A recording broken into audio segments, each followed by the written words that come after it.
Welcome to the Produce Moms Podcast, where we believe there is a produce mom in all of us.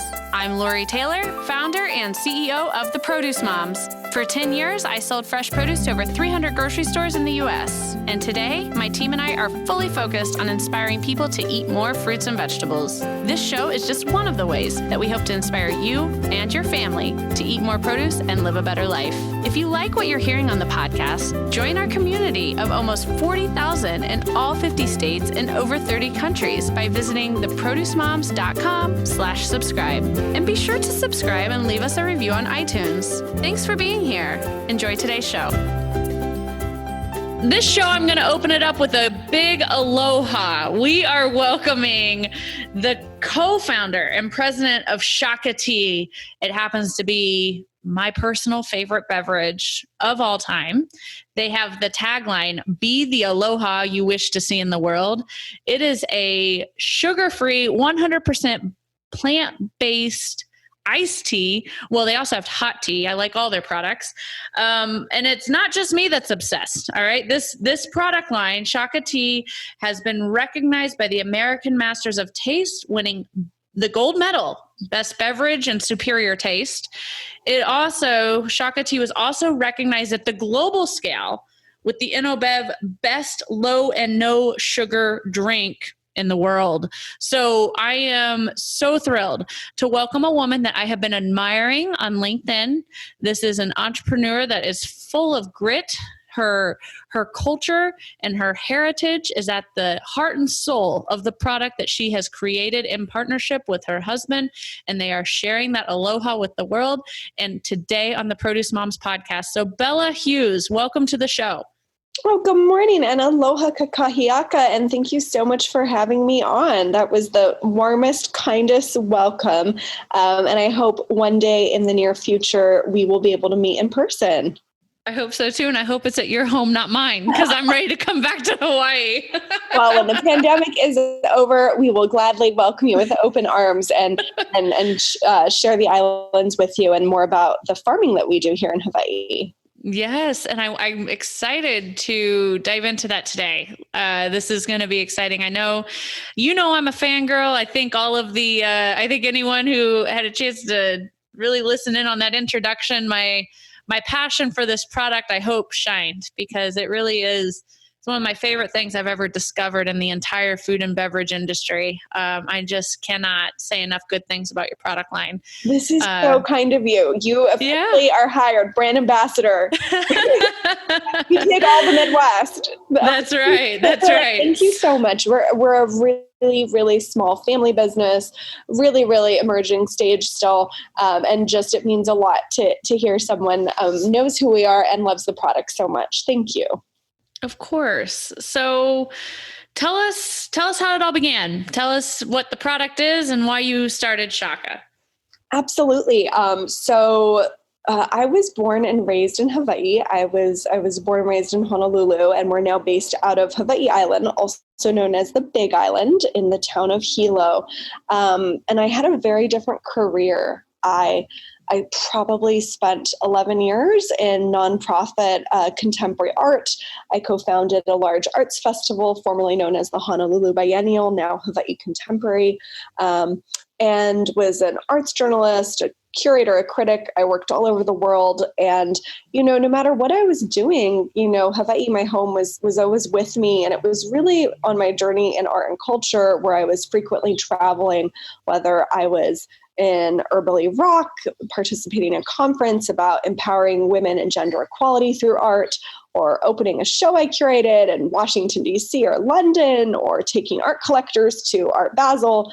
I always had this game against myself because I love grocery stores. I feel that's how you get to learn about another culture. What are they eating? And food is of great interest.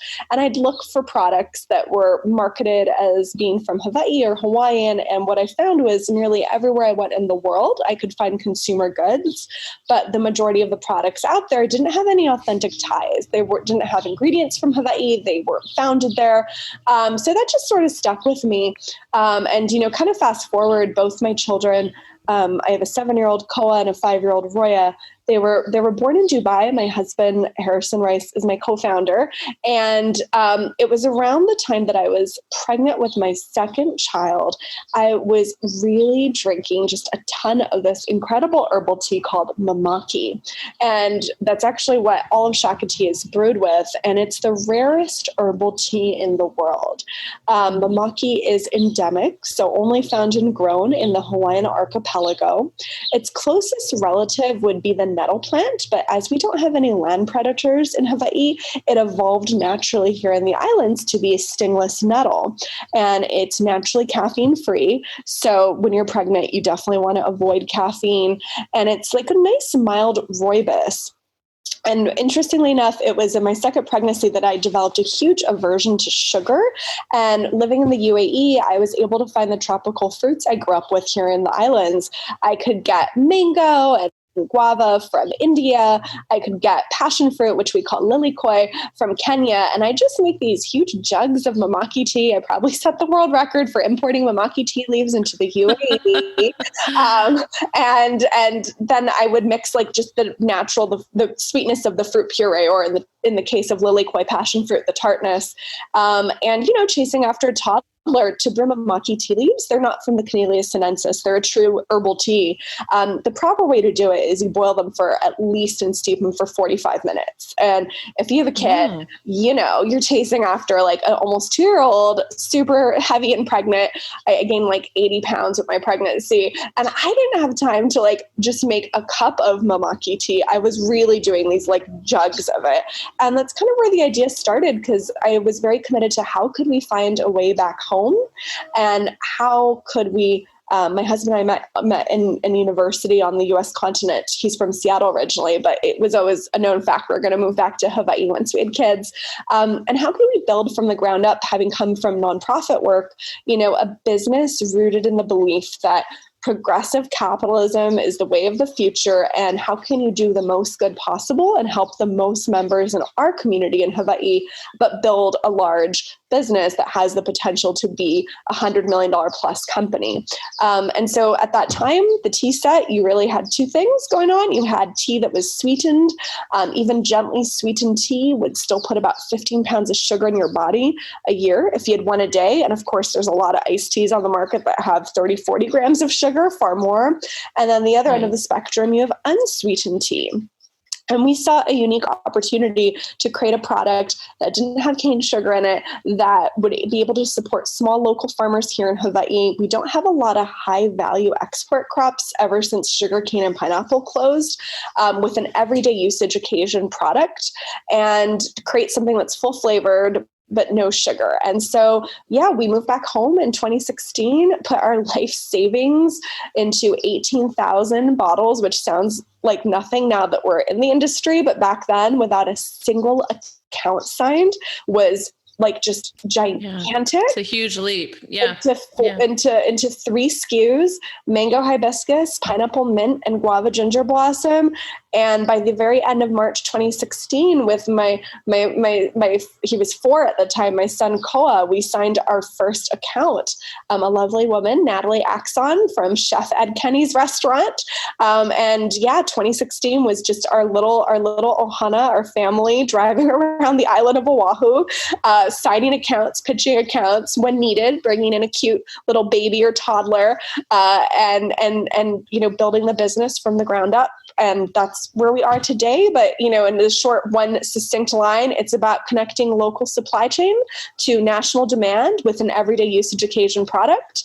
And our teas are 100% plant-based, Project Non-GMO verified, all clean label, and sustainably sourced and direct trade with, we work now with almost 14 farmers. We grew from a dozen to 14 and in Hawaii, with an equitable price point. So our suggested retail price is $198 to $249 on the US continent. It is so good. It is like the best $2 that you're going to spend. It's, I just love the product so much. And to me, I'm mind blown that it's sugar-free, 0 sugar, and they are naturally sweet. So let's talk about the ingredients that you use. Obviously, you've talked about the Mamaki leaves, and I hope I'm pronouncing that right. The more you talk, Bella, the more I realize I need to brush up on my Hawaiian. Oh yeah, no, it's really easy. It's just Mamaki. So like mama, Mamaki. and then kiki. Okay. So Mamaki leaves. Yep. Okay, great. So let's talk about so everything is sourced from Hawaii, is that correct? No, if we did that, I would probably still not have a product. So what's really interesting is we had to build the supply chain from the ground up. So I was a former contemporary arts nonprofit professional, and now I've become like probably one of the leading experts in all things Mamaki. Traditionally, Mamaki, you would forage for it when you go hiking. Where I grew up on Oahu in the Ko'olau mountain range, you can find it all over. Or you'd have like a little herb garden at home, but there really wasn't mass production. And by mass, I mean, our farmers on average are like 2 to 5 acre farms, but it's all about creating almost like a collective of small farms where they own their economic power. We pay them a premium price point, and then we do all the drying and processing right here in Kilo. And then our whole model is, one of the challenges Hawaii agriculture has faced is after sugar and pineapple close, it's been about really premium products, expensive coffees and magnets. And those are products that when, over half of Americans don't have $1,000 in case there's an emergency, and 70 to 80%, depending on the statistic you're reading, live paycheck to paycheck, who really has on a daily usage occasion that much money to buy these premium products? So we're all about paying the local farmers a premium, creating a premium product with what we call our hero ingredient, Mamaki. And then we ship that off island where we co-pack it for larger markets, which is how we arrive at an equitable price point. So, we definitely looked into the other ingredients we use to see if that existed.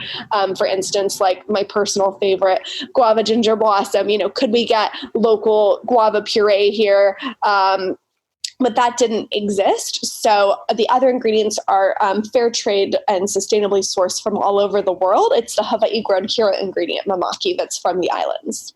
Got it. Okay, thanks. And then how do you maintain, I mean, when I look at the nutrition facts label, it's, I've got a bottle of the guava ginger blossom in my hand right now, and it tastes sweet. It tastes like I'm drinking something that I would normally say no to.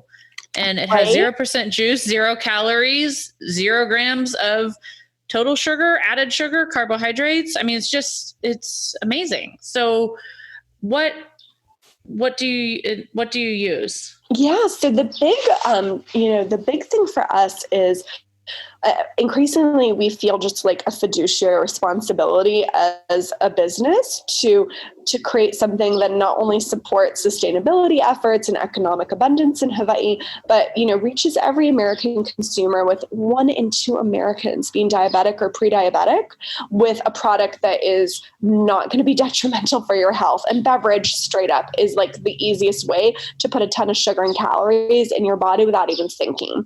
So we have always been committed to being no sugar. When we launched the product, we were using a titch of organic apple juice as a sweetener. But, a year and a half in, we just thought there must be something better, that we can get this full flavor, but no sugar experience. And so my husband, Harrison, actually is the master formulator behind all of our iced tea, and I formulate our tea for home brewing.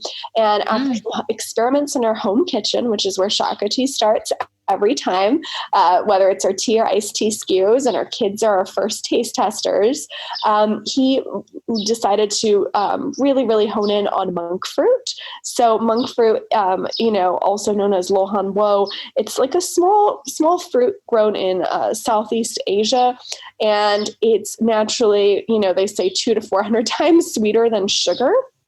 And so when you're using monk fruit as a sweetener and you're doing a large, scale commercial brew, you're using such a small amount that it results in a 0 gram sugar product, but it's sweetened. And so that's the secret sauce. I think, we looked at erythritol, monk fruit, stevia, and monk fruit just had the absolute best taste. It's a bit more expensive than stevia, but we absolutely love it. And I'm glad to hear you do too. Yeah, I do love it. And I think it's, When I think about your products, I think all this careful consideration of the flavors, the products that you're using, to me, that's the essence of Hawaii. It's when I think of the state, I think of this pure natural state where everything tastes better. So I don't know. I mean, to me, it's an escape to that culture each and every time I have, a Shaka Tea. And that to me is part of the fun and why I love the product so much. I'm so glad to hear that. I'm so glad that what we're trying to communicate, which goes to even scent, because I was terribly homesick for the almost dozen years I was off island. And so the flavors of our iced tea are meant to really capture, when you open the bottle, even just the smell of lei and the flora and the fauna. And it's a guava ginger blossom, a mango hibiscus, a lemon lokelani rose, and a pineapple mint. So we really do try to be as thoughtful as possible and really honor where we're from, our host culture, and the islands with our product. Yeah. And you can tell you do just that. So let's talk a little bit, with this being the Produce Moms podcast, we talk a lot about agriculture here.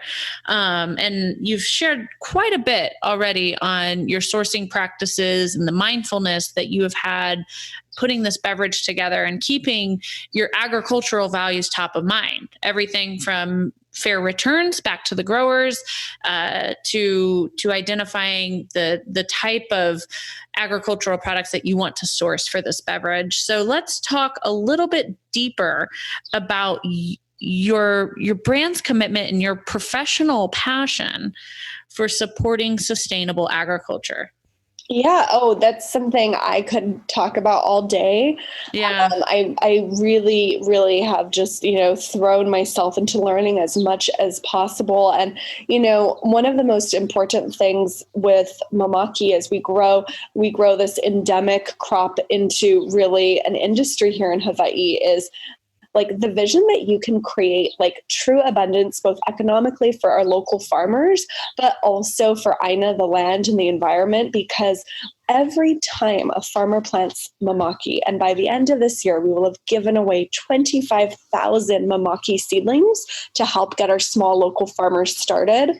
They're actually doing an act of conservation, because not only is the Mamaki plant endemic, so you're restoring native ecosystem habitat, it's the host plant for our endangered pollinator butterfly, Pulelehua, also known as the Kamehameha butterfly. And, Mamaki is one of the host plants for it. So it's been amazing to hear the stories of farmers saying, hey, I barely had any Pulelehua. I had none, some of them have said. And now that I've got an acre and a half planted, they're all coming back. All our Mamaki is hand harvested. Our farmers primarily practice either restorative agriculture, where they're restoring a native ecosystem habitat within a rainforest, because Mamaki is an understory plant, so you can keep old growth koa trees and ohia intact and plant Mamaki as the understory, or they're doing agroforestry or polycropping farming, which is great for biodiversity. One of the really exciting models when we're talking about agroforestry is presently Hawaii imports the majority of our food, 85%. So a lot of farmers are doing overstory crops that are meant for food sovereignty. You can grow breadfruit, you can grow banana, avocado. We have a new farmer that's starting to grow starfruit. And then Mamaki is the understory that, is that lightweight, high value premium that you can easily export. And we've now, through the vehicle of Shaka Tea, which again is still a very emerging brand, been able to create that connection of local supply with our Japan launch 2 months ago, truly local supply to that global demand, which is really exciting. And our hope is that we can be a model for future businesses in Hawaii to continue that commitment to small farmers, sustainable ag practices, economic growth, but really, really export off island where there are these larger markets and opportunities. It's nearly impossible to grow a business doing 7 figures in CPG if you were to only focus on the local population, which is 1.3, 1.4 million people. Right. Oh, it's just been such a pleasure to hear more about Shaka Tea, the beverage that I love and that it brings me those island vibes, just like the Shaka in your logo says, island vibes. It's Bella, there's so much love and there's so many deliberate decisions behind this iced tea that is on my desk right now. And I love that. I love the opportunity to hear your story. I want to make sure that folks know where they can find you. Everyone, shakatea.com is going to give you all the information that you want to know about this product. You can see their entire product line, their iced tea, their homebrew teas, and that's SHAKATEA.com. You can connect. Like I said, Bella's really active on LinkedIn. It's how I have come to really admire the work she does as an entrepreneur. Follow along with what she's doing. This woman is a rising star, and she's representing Hawaii very well. Bella, you were just recently recognized as the second fastest growing company in the entire state. That's got to feel really good as someone who's just getting started. So, but tell our listeners more about where they can find your product now and any other closing remarks you might have. Thank you. Yeah, well, definitely our website. We just relaunched it. Big deal for us to really up our e-commerce game. And for everyone listening, you're part of our Shaka Ohana, so you can use the coupon code SHAKA20, SHAKA 20 for 20% off a one-time purchase, and that coupon is good through the end of this year, so give us a try. And other retailers, we are everywhere. We just launched, actually this is the first time I'm saying it in via a podcast or media outlet, I believe, with the Rocky Mountain Whole Foods region. We're also in the SoPac Whole Foods region. We are in select SoPac Walmarts, Gelson's, Bristol Farms, Molly Stone's, Lenardi's, out on the West Coast. We are nationally in every World Market store. We are in about 700 GNC stores. Out east, you can find us in the Fresh Market.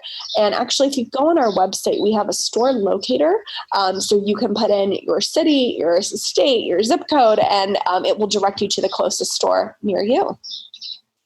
I love that. Well, my final remarks are mahalo. And also next time I'm going to work on saying Hawaii the right way. The W is a V. Bella taught me that. So if you grew up in Hawaii, that's how you pronounce it. And otherwise they know you're from the mainland. But anyhow, Bella, thank you again. And please sign us off and any final remarks that you have for our listeners. Well, thank you so much for having me on this, and we really appreciate all the support and just giving us the opportunity to share our story, and really admire the incredible work you're doing and giving voice to so many amazing entrepreneurs and your commitment to diversity and inclusivity. It's wonderful. So have a great rest of your day, and mahalo nui loa. Thanks for joining us on this episode of the Produce Moms Podcast. If you or someone you know would like to be a featured guest, just send an email to lori@theproducemoms.com. We know there is a produce mom in you because there's a produce mom in all of us. Join our community on Facebook and all social platforms. Help us change the way America eats. Thanks again for listening, and we'll see you next time.